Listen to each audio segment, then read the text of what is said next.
Oi, galera, como é que vocês estão por aí? Tudo bem? Gente, um prazer estar aqui com vocês de novo. É o seguinte, eu tava pensando, a gente já tá no inverno, obviamente, já o inverno dando aí o ar da graça, daqui 2 meses a gente já, primavera maravilhosa total, né? E eu queria comentar com vocês algumas dicas, algumas ideias para fazer tour na primavera. Eu confesso para vocês que tem 2 épocas do ano que eu amo de paixão aqui no Chile, em especial aqui no Vale Central, que é onde a gente está, né, ao redor de Santiago. Gente, primavera é um negócio assim fenomenal.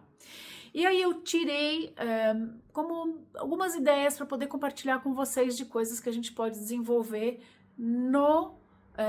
ou seja, ao redor de Santiago, com tours focados em coisas específicas para poder aproveitar e ajudar diferentes públicos, né? Eu queria falar para vocês, o primeiro deles é enoturismo. Olha, e assim, gente, enoturismo, vocês sabem que é uma coisa que é muito abrangente. Ao redor de Santiago a gente tem vários vales de vinhedos e a gente pode fazer muitas coisas dentro de uma vinícola. Tem muita gente que, a gente não pode deixar de falar, tem muita gente que fala, ai, mas eu não bebo, o que eu vou fazer numa vinícola? Gente, pelo amor de Deus, as vinícolas são lindas no sentido de paisagem, tem lugar para almoçar, a gente pode fazer um tour de bicicleta, enfim. Além do óbvio, que é ir para um vinhedo e fazer um tour de enoturismo, no sentido mais literal da palavra. Ou seja, pode ser um tour de enólogo por um dia, pode ser um tour premium, pode ser uma coisa assim legal. Tá?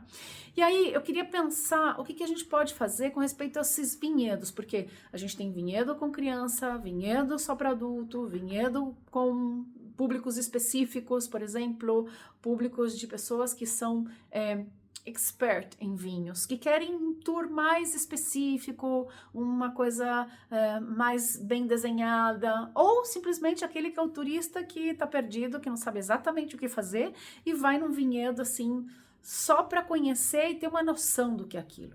Então a gente tem uma gama assim de coisas enorme que a gente pode abarcar para poder ajudar você a ter uma experiência mais interessante e obviamente desfrutar e fazer uma coisa bem legal, tá? Segunda coisa que eu acho que é muito bacana na primavera, gente, a luz é um negócio assim fenomenal, porque a gente tem uma diversidade de cores, uma luminosidade maravilhosa, o sol nasce na cordilheira, se põe no Oceano Pacífico, então a gente pode fazer uma coisa que é muito legal, que é um tour fotográfico. A gente de vez em quando faz um tour fotográfico, uma parceria com uma pessoa que trabalha super, hiper bem, assim, muito partner da gente. Às vezes a gente faz tours fotográficos com casais, período de casamento. Às vezes é simplesmente um tour fotográfico para relembrar alguma coisa, comemorar alguma coisa, com a família, com o casal, enfim.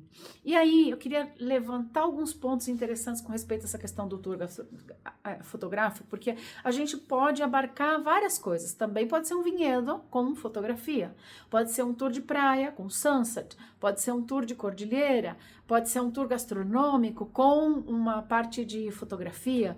Tudo isso a gente já fez e assim é muito interessante. E a ideia é efetivamente buscar entender e fazer um registro de uma forma interessante com um profissional qualificado, porque, claro, a gente não vai fazer um negócio para que vocês tenham aí uma coisa de qualquer jeito, né? A ideia é pegar realmente parceria com alguém que trabalha bem, que entende o brasileiro e a gente entender as necessidades do cliente, de como a gente vai abarcar com esse tour. Por exemplo, se a gente vai fazer um tour fotográfico com a família enfocada em, por exemplo, uma celebração, ou se a gente vai fazer um tour fotográfico aproveitando o espaço de natureza que tem na região, na primavera, por exemplo, se a gente sobe a cordilheira e tem aqueles dedais de ouro maravilhosos por todos os lados, que é um negócio assim, um contraste de cores lindíssimo, né? Então tem uma série de coisas que a gente pode estar fazendo, aproveitar, fazer um pequeno trekking, tirar umas fotos bonitas, enfim, gente, um montão de coisa legal que dá pra gente fazer. Além disso, sabe que eu tava pensando agora, é interessante porque tem muita gente que gosta de fauna, de flora, então também dá para fazer uma expedição fotográfica pensando nisso, né? Obviamente que cada caso é um caso e tem que ver o que vocês estão buscando para a gente poder alinhar e fazer um tour enfocado naquilo que vocês querem, mas é para vocês entenderem a paisagem, a luminosidade, a diversidade de paisagem de mar, a cordilheira, como a gente sempre fala aqui, porque a gente tem a 1 hora entrando para a cordilheira, paisagens de campo, paisagens maravilhosas de montanha, e 1 hora e meia indo para a direção ao Oceano Pacífico, diferentes praias, caletas de pescadores, ou seja, a gente tem um montão de coisa legal, tá? Última, eu queria comentar com vocês algo que é importantíssimo em setembro, que são as festas pátrias. Então, a gente focar em coisas que são relacionadas à cultura chilena. Para vocês saberem, a Festas Pátrias é uma festa importantíssima da independência do Chile, que eles celebram, obviamente, o país inteiro para. Eu digo que é a única data que muitas coisas fecham, inclusive fecha shopping, fecha vinhedo, fecha supermercado, fecha tudo. Tem 2 dias que são feriados irrenunciáveis, que a gente chama nessa data, em setembro, que é dia 18 e 19 de setembro, e assim, as pessoas estão focadas em estar com a família.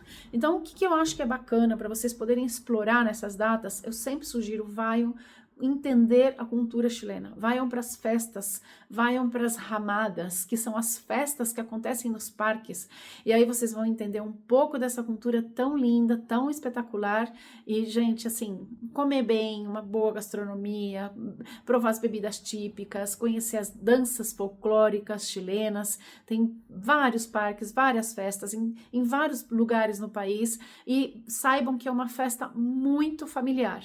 Em muitos casos, as pessoas preferem não trabalhar nessa semana e estar focado em estar com a família, e é uma coisa que é muito comum, e muita gente, de repente, nem quer fazer tour nessa época, porque, puxa, é um dia que o cara quer estar descansando, quer estar com a família, mas sim, tem muita coisa que dá para fazer, muita coisa que fecha, mas independente dessas coisas que fecham, tem coisas que vocês podem fazer que são bem interessantes, além de ir para os parques, conhecer as festas pátrias, aproveitar essa cultura chilena, assim, com uma idiosincrásia a pulso, e também dá para dar uma escapadinha, ir para a cordilheira. Eu não sugiro muito ir para a praia, sabe, gente, porque como vai muita gente desde Santiago ao litoral, às vezes você chega no litoral, tá lotadíssimo, e dependendo do tour, é melhor você dar uma escapada para um setor um pouco mais light e aproveitar, eu sempre digo, entender a cultura chilena dentro dos parques, dentro da própria cidade, e às vezes algumas cidades que estão próximas a Santiago,